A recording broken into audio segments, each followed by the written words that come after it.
So, what would happen if your children were never able to pay off their American house in their entire lifetime? Yes, because the average American lives to be about 77, 76, 78 years old, depending on if it's a man or a woman. And, people go to college and they work, and, that gives you about 30 years, 25 years. That's where the idea of the 25 to 30-year mortgage came into play, where you could seemingly be in crippling debt to death, but you would technically still get to retire. Maybe you'd be done paying it around 69, 71. So at least you would have like 9 years of free time left.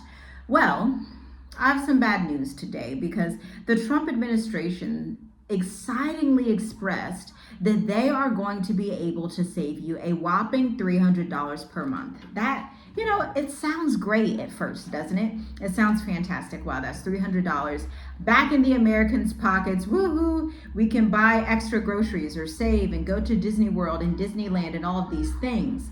But here's the problem. He's saying this backed by the fact that they are about to release a crippling 50-year mortgage. Yes, 50 years of debt that you really already didn't need.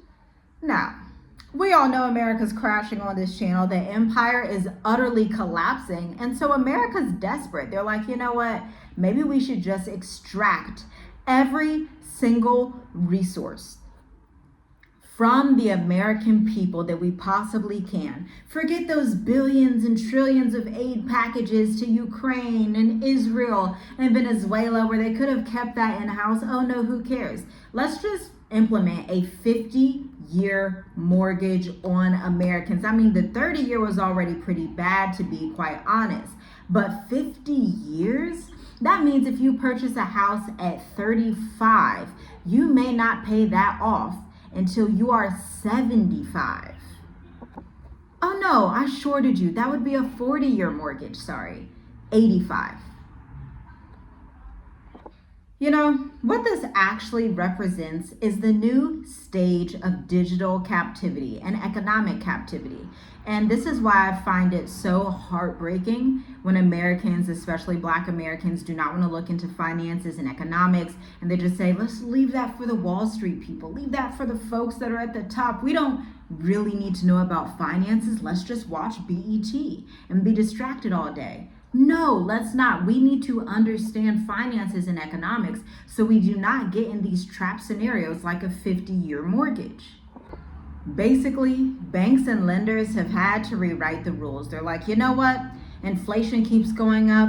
The economy's crashing. Let's just go ahead and slap on another 20 years to their 30-year mortgage. This is the only solution that the American system can come up with. And I don't know how debt is a solution for more debt, but America tends to believe that that's how the world functions. And so they're like, hey, we're already 37 trillion in debt. Well, let's just put Americans in even more scrupulous, hard, difficult, excruciating debt. So their idea for you, don't worry about the years ahead, but the honest truth is those years will never come, because when you put yourself in a cycle of debt like that, you are tying yourself to stress to death. Many Americans don't even reach it past the age of 55 due to the turmoil that they have had to endure in the best country in the world. This is why so many Americans are fleeing. This is why Korean Americans who came to America in the 70s and 80s and maybe the 60s are now like, hey, it's time for us to go back home to South Korea because this isn't really adding up. This is why the African diaspora is looking to the continent and saying, hey, I know I've spent time in America, whether they were born in Africa or they were born in America. Either way, they're like, you know what? I think it's time to diversify and find a freedom-based, stress-free life with actual real food and sunny days somewhere else on earth. See, here's the issue. When the loan term doubles, the interest owed is going to literally skyrocket. So a house that you would pay $400,000 for, that's like the average home in America, at 6% interest, doesn't sound too bad, becomes $1 million payoff by the time you reach that tender age of 85, assuming that you purchased the house at 35.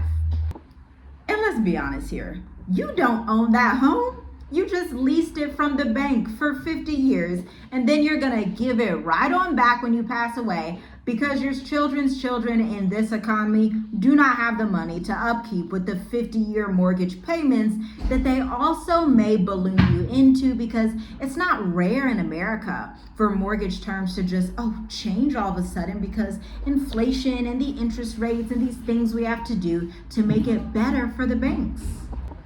Now let's talk a little bit about how we got here, because in the 1970s, the U.S.'s average home price was about $25,000. Wow, what a great time our grandparents were living in. Our parents, they just had a fantastic time buying a home for $25,000. Sounds so incredibly fun, and that was roughly 3 times the average annual income. Okay, that's decent, that made sense. That was the American dream. No wonder so many people wanted to come to America. But today, that ratio has basically ballooned to 8 times to 10 times in some states that average. Wages have barely kept up with the price of inflation, and of course, home prices have absolutely soared, driven by speculation, corporate landlords, and policies that treat housing as an investment vehicle rather than a human necessity. Now, institutions that have notoriously helped inflate the crisis are presenting themselves as saviors. The banks are coming in to say, oh, you can't afford a house? No problem. Don't put anything down. We'll lock you in for 50 years. It's cool. You're going to get chains and shackles for 50 years. Hop on this contract of indentured servitude. We've got you. Now, if you think this is happening all across the globe, pause, stop what you're doing and think again, because other nations are rewriting the rules for actual ownership in the opposite direction.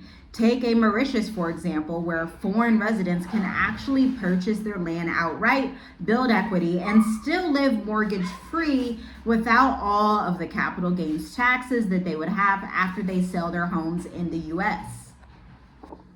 Then we have Portugal, which is obviously in Europe, which has low interest relocation programs that make home ownership attainable without decades of debt. Oh, and then you could just look at Thailand and Vietnam, which allow you to enjoy long-term rentals and leave purchase models, which allow you to gain luxury without breaking the bank in servitude for decades at a time. Some governments want their citizens to own and not just lease forever. Others want them to be brokers and borrowers for the rest of their lives. And America, of course, has chosen the latter, unfortunately. So what comes next? If the 50-year mortgage actually goes through and becomes normalized, you're going to see these ripple effects for your children's children, I can guarantee it. Rising home prices because buyers can afford more debt on paper. Wow, Sally, sir. Sally, sir, that doesn't make sense, does it? Or maybe it does for America.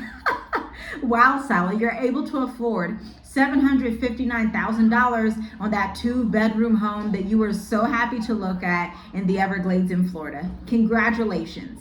And Sally should literally just cry and run to the nearest airport and just leave America behind, quite honestly.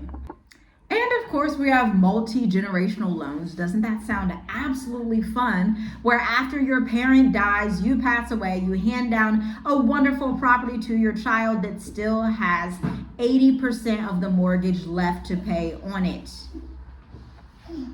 Oh, and next, we have something pretty cool called corporate dominance. As hedge funds and banks hold equity, families will hold the ultimate liability and, of course, delayed retirement.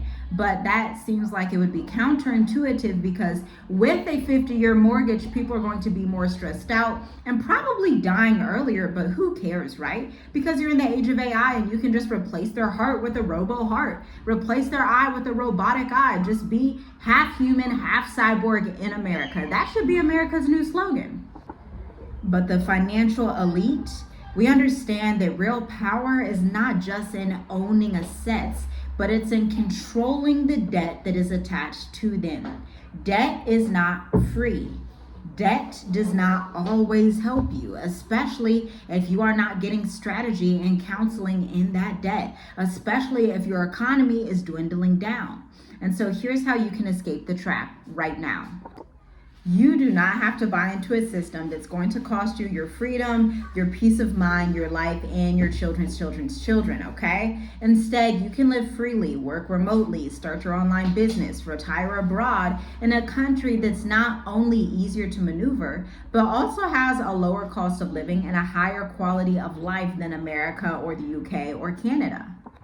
So start asking yourself a few simple questions. What would my life look like without debt dictating every single decision I make? Where could I build, grow, and breathe without the burden of endless bills? And how can I convert my skills that I have right now into a global income instead of localized stress?